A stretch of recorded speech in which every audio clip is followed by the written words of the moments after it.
ଖାଇକି ଆସିଛ ସମସ୍ତଙ୍କ ଦେହ ଭଲ ଅଛି ଗଛ ଲଗେଇବା ଜାଣିଛ ଫୁଲ ଗଛ ଲଗେଇବା ଜାଣିଛ ଜାଣିଛ ଆଚ୍ଛା କହିଲେ ଆଗେ କ'ଣ କରିବା ଗଛ ଲଗେଇବା ନା ଆଗେ କ'ଣ କରିବା ଗୋଟେ ପାତ୍ରରେ ମାଟି ଆଣିବା ତାପରେ କ'ଣ କରିବା ଆଚ୍ଛା ତାପରେ କ'ଣ କରିବା ତମେ କହିବ ଗାତ ଖୋଳା ତମେ କହିଲ ତାପରେ କ'ଣ କରିବା ଗଛ ଲଗେଇବା ତାପରେ କ'ଣ କରିବା ପାଣି ଦେବା ଆଚ୍ଛା ହଉ ତାହେଲେ ଜାଣିଛ କିଛି କିଛି ଆଜି ମୁଁ ସେଇଟା କରିକି ଦେଖିବି ତମେ ସବୁ ଦେଖିବ ତମେ ଘରେ ଯାଇକି ଗୋଟେ ଗୋଟେ ଗଛ ଲଗେଇବ ହେଲା ଠିକ ଅଛି ଷ୍ଟାର୍ଟ କରିବା ମୋ ପାଖରେ ଅଛି ଗୋଟେ ଗଛ ଡାଳ ଫୁଲ ଗଛ ଡାଳ ଏଇଟା ହେଲା ଆଉ ଗୋଟେ ପାତ୍ରରେ ମାଟି ପୁରେଇଛି ଗଛ ପୋତିଆଲି ଆଉ ତା ଦେହରେ ପାଣି ଫାଷ୍ଟ କ'ଣ କରିବି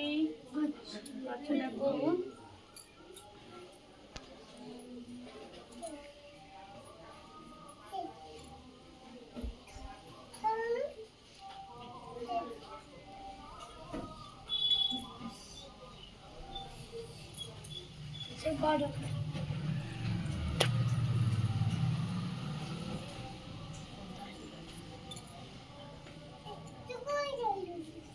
ତାପରେ ତା ଦେହରେ ଟିକେ ପାଣି ଦେବା ହେଲା ଦେଖ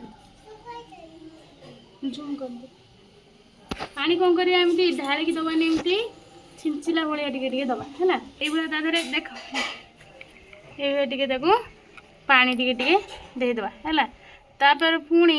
2-3 ଦିନ ଛାଡ଼ିକି ପୁଣି ଆସି ଦେଖିବା ସବୁଦିନ ତାକୁ ଟିକେ କ'ଣ କରିବା ପାଣି ଦେବା ତା ପାଖରେ ଯେଉଁ ଘାସ ଫାସ ଉଠିଯିବ ତାକୁ ଉପାଡ଼ି ଦେବା ହେଲା ଧୀରେ ଧୀରେ ଦେଖିବ ଗଛରେ ଫୁଲ ଧରିବ ହେଲା କିଛି ଦିନ ହେଲା ପରେ ଦେଖିବା ଆମେ ଏଇଟା ଗୋଟେ ଜାଗାରେ ରଖିଦେବା ପୋତିଦେବା ତାପରେ ଦେଖିବା ଏ ଫୁଲ ଗଛ ହେଉଛି କି ନାହିଁ ବୁଝିପାରିଲ ସମସ୍ତେ କହିଲ ପ୍ରଥମେ ମୁଁ କ'ଣ କଲି ପ୍ରଥମେ କ'ଣ କଲି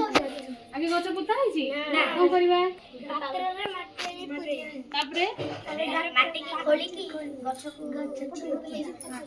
ଫୁଲ ଡାଳ ଏଇଟା ପୋତା ହେଇଛି ଗଛ ନୁହେଁ ଫୁଲ ଡାଳ ତାପରେ ପାଣି ଛିଞ୍ଚିବା ସବୁଦିନ ଏମିତି କରିପାରିବ ନା ସମସ୍ତେ ଘରେ ଘରେ ଗୋଟେ ଲେଖା ଗଛ ଲଗେଇବ ହେଲା।